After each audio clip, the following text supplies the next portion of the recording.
മല്ലയ്യയുടെ സ്വഭാവത്തിന് പറ്റിയ നാടാ ആ തോട്ടവും ബംഗ്ലാവും. നോക്കുന്നോ?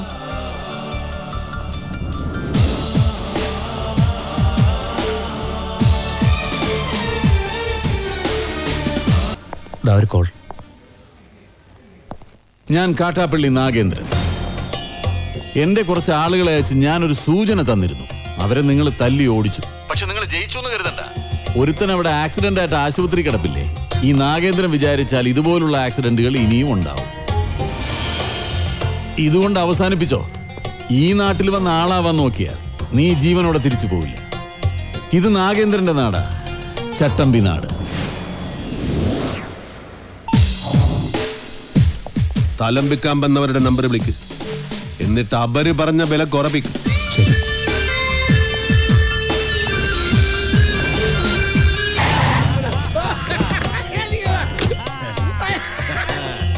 എന്റെ സ്ഥലവും തോട്ടവും വിപ്പിക്കില്ലാന്ന് വീമ്പ് വന്നിട്ട് എന്തായി? വിറ്റടാ, നല്ല വിലക്ക് തന്നെ വിറ്റു. നടക്കടാ.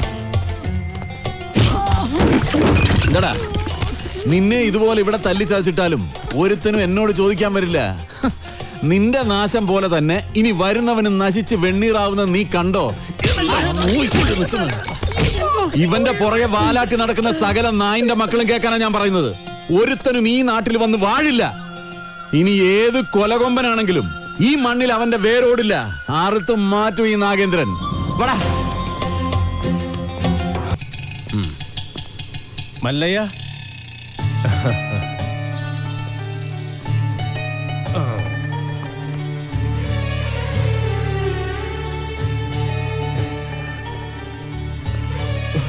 നന്ദിയുണ്ട്, ഒരുപാട് നന്ദിയുണ്ട്.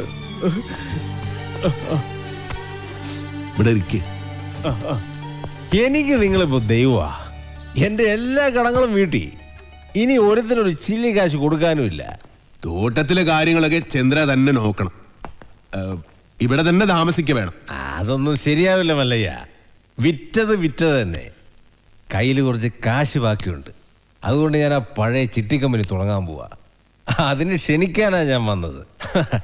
എല്ലാ സപ്പോർട്ടും ഉണ്ടാവണം. എല്ലാം മംഗളമായിട്ട് വരും. തകി ചെക്ക് ബുക്ക് കൊടു.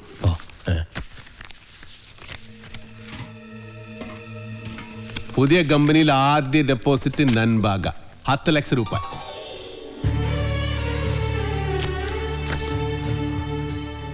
അത് മുങ്ങുന്ന കപ്പല. കപ്പിത്താനാണെങ്കിൽ പൂര വെള്ളവും. ആ കപ്പല് മുങ്ങൻ പാടില്ലടാ.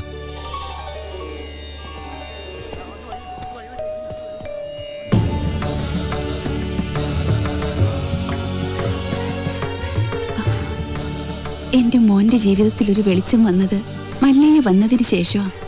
അതുകൊണ്ട് ഈ ദീപം തെളിയിക്കേണ്ടത് മല്ലയ്യ തന്നെയാണ്. അയ്യോ വേട, അത് അമ്മ തന്നെ. എങ്കിൽ രണ്ടുപേരും കൂടി അതങ്ങ് നടത്ത്.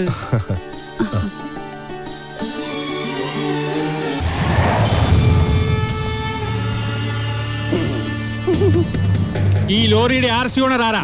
ഞാനാ. ഓ, എന്നാ സാറ് വന്ന് ജീപ്പിലോട്ട് കയറണം. എന്താ കാര്യം? വധശ്രമം. വീടൊഴിയാൻ കൂട്ടാക്കാതിരുന്നവരെ ഗൂഢാലോചന നടത്തി കൊല്ലാൻ ശ്രമിച്ചു. അറസ്റ്റ് ചെയ്യാൻ ഈ കേസൊക്കെ ധാരാളം മതി. കേരള ജീപ്പില്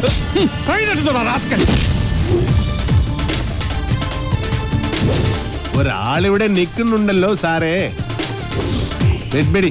ഇതെല്ലാം സുമ്നെ ബേജാർ. വേണ്ട സാറേ, നമ്മുടെ പിടിയിൽ നിൽക്കില്ല.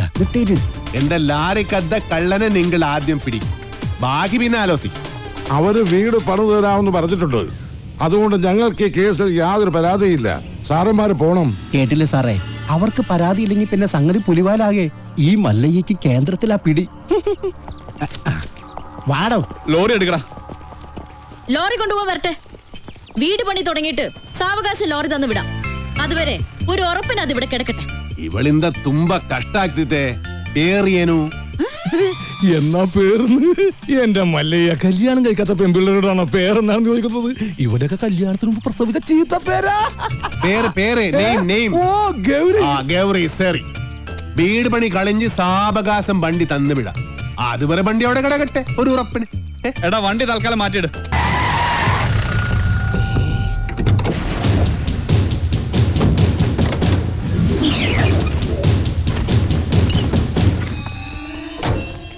വടക്കുംമലയിൽ നാളെ ഇറക്കിയിട്ടുണ്ട്. എന്തോ അപകടമുണ്ട്. ഷേവ് ചെയ്യണം. ഒരു ചായ. മരണം ഉറപ്പുവരുത്തിയിട്ടേ പോകാവൂ. കാര്യം കഴിയുന്നത് വരെ ഒരു പോലീസും അതുവഴി വരില്ല. മലയ ഇപ്പൊ തോട്ടത്തിലേക്ക് പോകണ്ട. കാട്ടാപ്പിള്ളി വടക്കമല നാളിറക്കിയിട്ടുണ്ട്. കവലയിൽ വെച്ച് പരസ്യമായിട്ട് കൊല്ലാനാ പരിപാടി.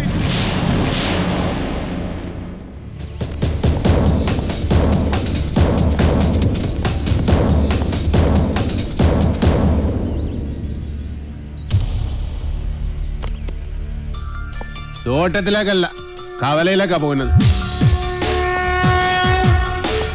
കലക്കി മല്ലയ്യ, കലക്കി. കാട്ടാപ്പള്ളി, എടാ നീ ആണാണെങ്കിൽ ഇറങ്ങി വാടാ. ഇപ്പൊ അങ്ങോട്ട് പോണ്ട. എന്താ പോയാല്?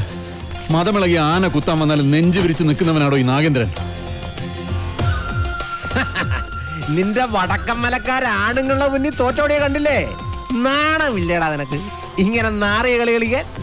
ആണുങ്ങളാണ് നേരിട്ട് മുട്ടണം. നേരിട്ട് തന്നെ മുട്ടാടാ.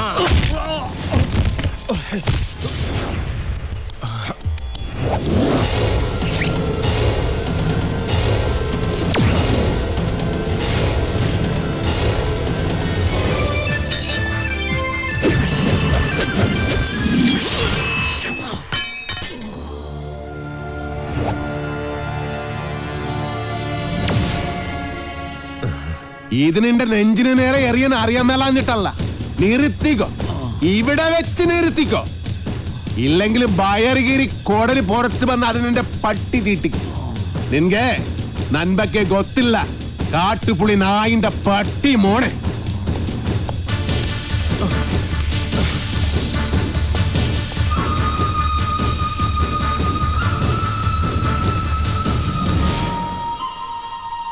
നിങ്ങളൊക്കെ തന്നെയാ കാട്ടാപ്പള്ളി ഇത്രയും വളർത്തിയത്. ഒതുക്കണമായിരുന്നു, വളരെ മുമ്പേ ഒതുക്കണമായിരുന്നു.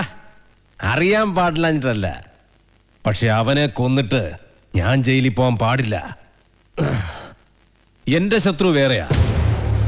എന്റെ അച്ഛനെ 16 വെട്ടിയിട്ട് കടന്നു കളഞ്ഞ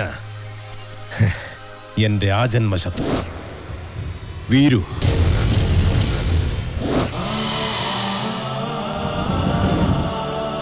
അവനെ എനിക്ക് കൊല്ലേണ്ടത്. അവൻ ചതിച്ചതെങ്ങനെയാന്ന് മല്ലയ്ക്ക് അറിയണ്ടേ? ഒരിക്കൽ മസനഗുഡിയിലെ തോട്ടത്തിൽ നിന്ന് അച്ഛൻ മടങ്ങി വരികയായിരുന്നു.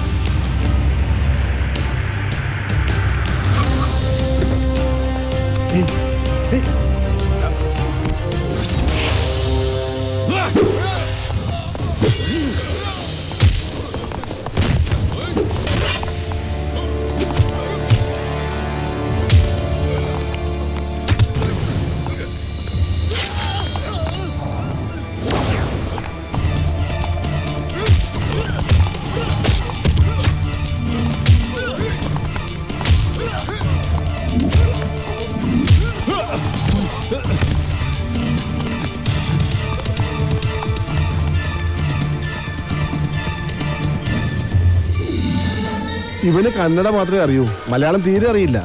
ആരും പോലും ഇല്ലാത്തവനാ. വീരുന്ന പേര്.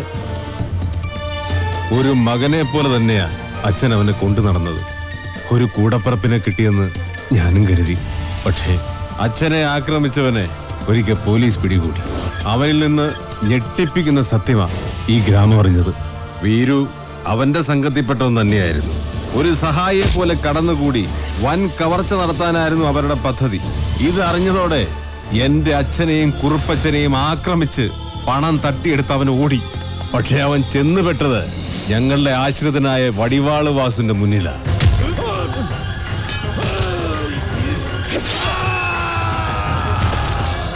രക്ഷപ്പെടാനാവാതെ കാട്ടിലൊളിച്ച വീരുവിനെ അന്ന് രാത്രി പോലീസ് പിടികൂടി. പിറ്റേന്ന് തെളിവെടുപ്പിനായി അവനെ കൊണ്ടുവന്നപ്പോ എല്ലാ കുറ്റങ്ങളും അവൻ സമ്മതിച്ചു.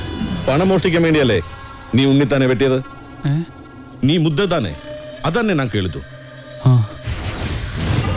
ഒളിപ്പിച്ചു വെച്ച തൊണ്ടി മുതൽ കണ്ടെടുക്കാൻ പോകുന്ന വഴി അവൻ പിന്നെയും ഒരു ചതി കാണിച്ചു.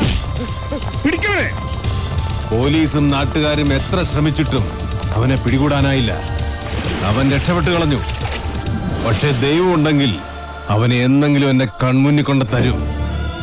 അന്ന് എന്റെ അച്ഛനെ വെട്ടിയതുപോലെ അവനെ വെട്ടിയെരിഞ്ഞ് നാട്ടുകാരുടെ മുന്നിലിരുന്ന് ഞാൻ.